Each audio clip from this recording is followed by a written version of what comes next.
May banat din ang Malacanang kay Vice President Sara Duterte na ngayon binabatikos ang Department of Education.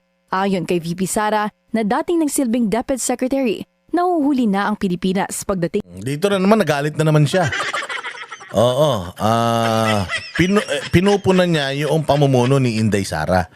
Ang sabi ni Inday Sara sa mga taga-Kuwait, late tayo. Totoo naman. Magagalit ka ba na sabihin na late tayo? Late talaga tayo. Nasa ano talaga tayo? Nasa dulo talaga tayo eh.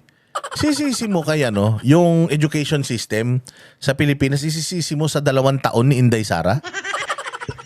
Gago. Yung education system natin dates back to mga sinauna pa. Hindi talaga tayo nag-improve. Magtataka ka ba? Hindi nag-improve yung mga estudyante natin. Putang ina nyo. Pataasan na nga ng building sa ibang bansa eh. Dito sa atin sa Pilipinas, puta, kita mo yung construction sa atin, walang cement, walang bakal. Yung ginagawang mga flood control. Dahil puro tarantado tayo. Ganito sa Pilipinas, dahil nga puro pagnanakaw ang ginagawa ng mga nasa gobyerno, wala nang programang matino na inaipatutupad para sa mga estudyante dahil mga magnanakaw yung mga nasa gobyerno. Noong panahon ni Inday Sara, ano yung mga naipasa niya? Naipasa ni Inday Sara nung panahon niya yung sa mga teacher. Tinanggal na sa kanila yung mga task na administratibo. Nagkaroon pa na sila ng bakasyon. May mga naipatupad ang Department of Education. Ano pa? Galing tayo sa pandemic, transition na face-to-face ni Inday Sara. Ang ganda nung ginawa niya, di ba? Talagang hinarap niya yung pandemya. From yung bobo, naging bobo mga estudyante talaga dahil diyan sa diyan sa yung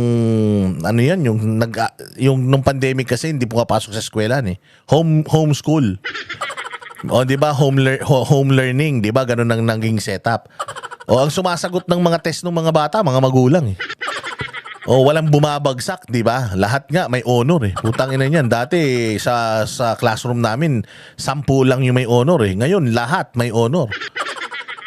So, nung umupo si Inday Sara, hinarap niya yun. Di ba? Kahit kulang yung mga classroom, hinarap niya yun. Nag-full face-to-face siya. Walang kaproblema. Inayos niya pa nga yung yung curriculum. Inalign niya yung K-12. Tapos tinanggal niya yung mga, di ba nag-implement siya ng mga bagay-bagay na para yung mga bata focus lang sa pag-aaral. Ano pa? Nung DepEd Secretary si Inday Sara, hindi masyadong nakapag-recruit yung mga komunista, mga makakaliwa sa mga eskwelahan dahil sa higpit ng mga patakaran ni Inday Sara. Ang dami sa 2 taon lang yan ganun yung mga nagawa ni Inday Sara.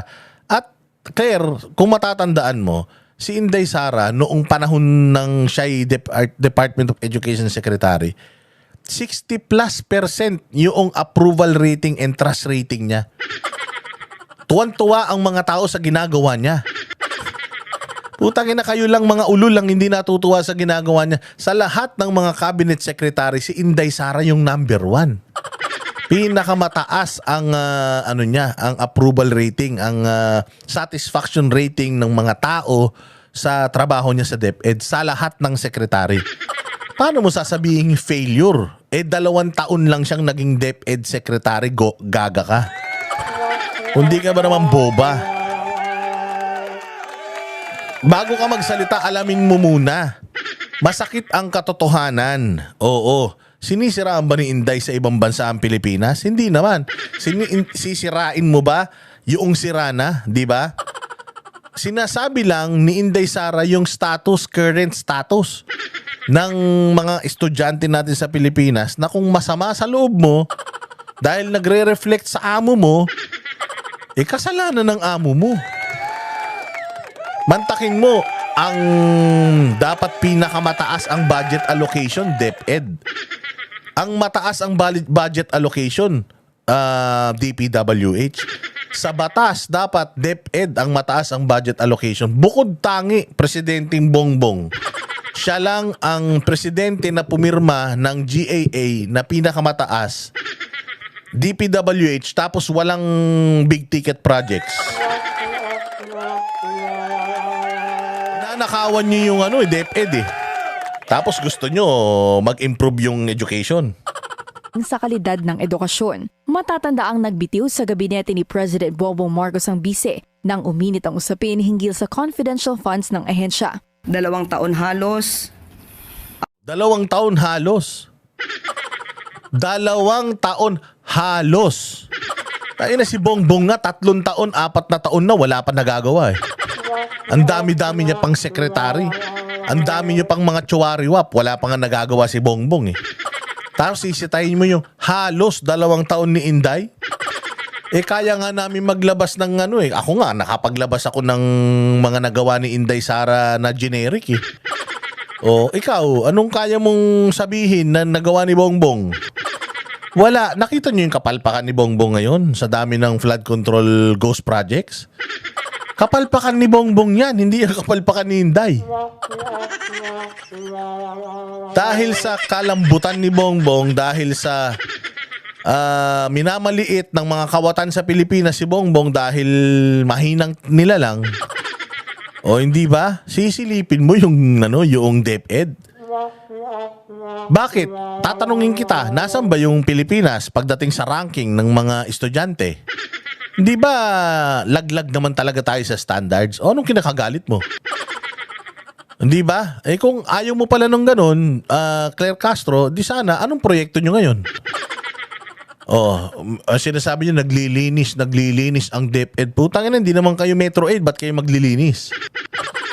Walang hiya kayo talaga. Na siya ay dapat nagtrabaho, kung ano man ang kanyang nirereklamo, dapat natupad na po sana niya ito. Ginagawa nga niya, ninanakawan nyo. Di ba? Ginagawa nga niya yun noon. Ninanakawan siya ng mga congressman. Mamaya papakita ko sa'yo. Sa kanyang panahon. Ang pagtitiwalang ito ay sa kanyang reklamo ngayon, nagre-reflect lamang na bilang siya ay naging DepEd Secretary ay a complete failure. Pinagkatiwalaan daw ang bise na hawakan ng DepEd, kaya't kung ano man ang nirereklamo niya ngayon, wala umanong ibang may kagagawan kundi siya rin. Ang ating DepEd... Tanga talaga to si Claire, no? Alam mo, Claire, ikaw talaga pinakabobong kawani ng gobyerno. Isisisi mo pa din kay Inday Sara yung pagbagsak ng level ng edukasyon sa Pilipinas. Anak ng tokwa ka talaga, oh. Secretary. Kasi saan ba tayo ibabase? Ibabase tayo Singapore, Japan, sa kung ano-ano mga bansa. Ibabase tayo ng reading comprehension nga. Ikaw nga, hindi ka marunong mag-comprehend eh. Ikaw nga, abogado ka na, tinatanong ka na, Tagalog na, hindi mo pa naiintindihan. Yung mga estudyante pa kaya natin. No wonder, kung ikaw nga, bobo ka eh, di lalo na yung mga estudyante natin. Secretary Angara ay nililinis naman kung ano man ang dumi na naiwan nung nakaraan. Ano yung dumi na naiwan nung nakaraan? Wala ka namang masabing dumi na naiwan nung nakaraan kasi kung meron, sana inilabas mo na yan dyan sa report mo. Pero wala eh. Natanong din ang reaksyon ng palasyo sa obserbasyon na madalas pang lumabas ng bansa ang bise. Nitong weekend, ikinagulat ng ilang supporters ang pagbisita ni VP Sara sa Paris, France bago siya tumulak pa Netherlands. Nilinaw ng palasyo na authorized naman ang foreign trips na ito. Authorized naman pala, anong nirereklamo mo? Pirmado nyo naman pala, anong nirereklamo mo?